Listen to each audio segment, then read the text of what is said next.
But you weren't aware of the bylaw and the issue around fires and dumpsters. Well, I knew there was a bylaw. I knew all you were allowed was a cookie. But the dumpster's on your property and there was a fire in the dumpster. It was a fire in the dumpster. I see that our clerk is in the audience. Carol, when Glenn would go out, he would go out based on a call that would come into the office, is that correct? So somebody must have called into the office to say that something was going on. But then he would have a report as well that something's going on there, and if obviously there was a fire, he would call the fire chief, is that?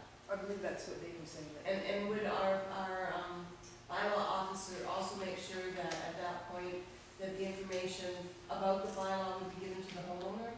Usually that happens or not? He usually discusses it. I doubt he would have a copy of the bylaw with him, but he would usually discuss it with the neighbor or the Right. residents of the home.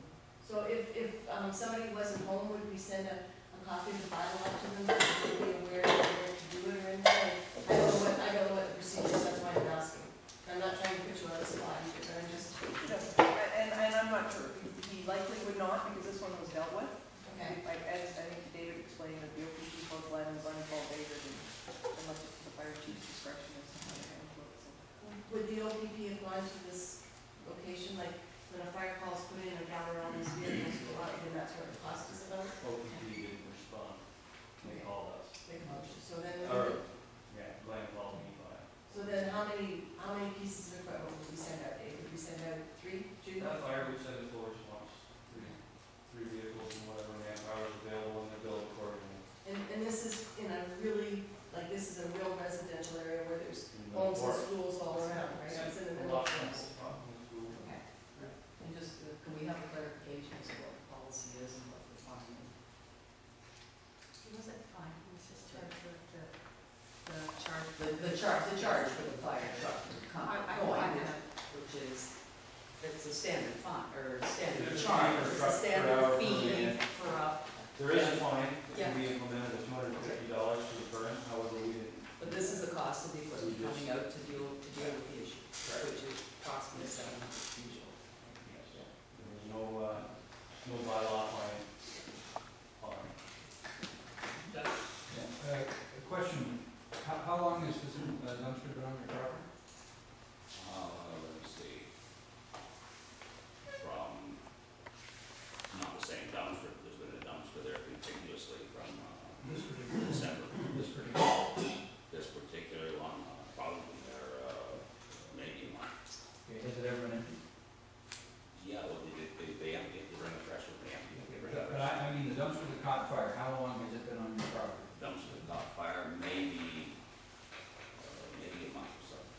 Before it was empty, right? Yeah. Okay. And was it ever covered? It wasn't until the cats and the raccoons ripped the tire. And it's a rental dumpster? Yeah. Did you call them and say the cover's all ripped and can you come and replace it? No, it's my cover. You put This your is own an cover older on? This is an older dumpster. Okay, it's an old one, okay. Now what types of material do you have in it? What I had in there was building materials, it was some carpet. I think that was all gone. Any toxins, paints, anything like that, oils, paints? No, it would have been mostly drywall, some 2x4s, that sort of thing was all house materials. I have pictures of it if you want me to email them. Yeah, I mean, the issue. Pictures of it. The issue you have here is, it's on your property. You're responsible for things on your property, and if you show due diligence, you've shown care, especially the building material. The challenge here is how did it start? You're saying you weren't there. Did you use due diligence to ensure that dumpster, wouldn't have any, combustible issues? And I guess that's what we have to decide. Any other questions? So I guess you're asking for the fee to waive. So I guess the motion would be. Well, the dumpster alone is costing me about $14-15 just to put there. Okay. Good. Well, I know it's a horrible situation, Eric, that you're in, however, the dumpster on your property, it caught fire, we have to send out our equipment, there is a fee for that, there is a requirement that we recover that fee on an ongoing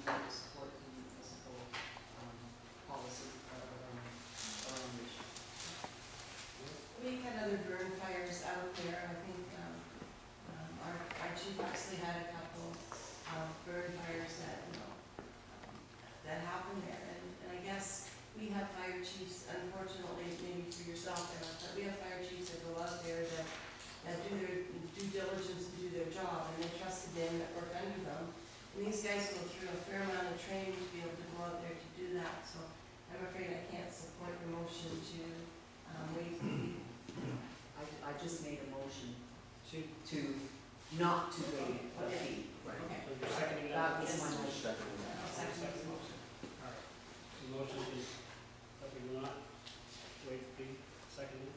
All in favor? Opposed? Please vote.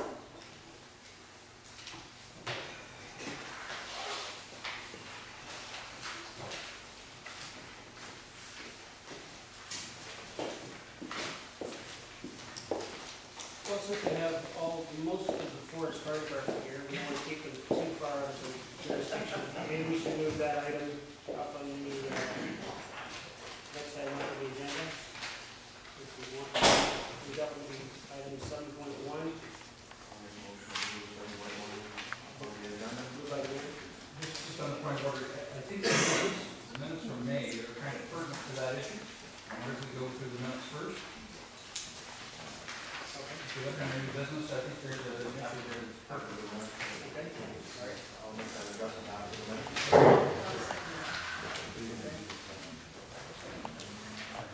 All right, so we're first to the minutes, 4.1. Everyone's had a chance to review the minutes on the meeting? Remember? Second by Andrew. Any questions of the minutes? All in favor? Opposed? Carried. All right, so we move 7.1 up, moved by the Mayor and Logan. All in favor of moving up? Thank you.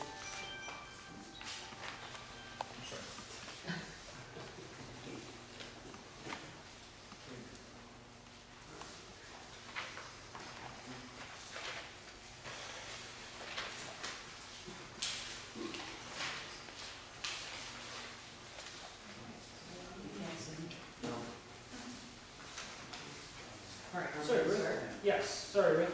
So I guess we'll bring this item up for discussion. This is regarding the forest fire truck. I guess as the board will recall, the replacement of the forest pumper and emergency response vehicle was approved at the 2012 budget. Chief McLean was asked to put together specifications for what he needed and put the vehicles up for tender in accordance with municipal policy. The chief did that and the tenders were received. The tenders, however, did come in over budget, so we discussed how they deal with that overage. I don't think the board wants to get into debate over what the chief has intended, although some questions have been asked about the certain aspects of the vehicle. It seems that discussions will focus on how to pay for the overage after it's tendered. Ruth?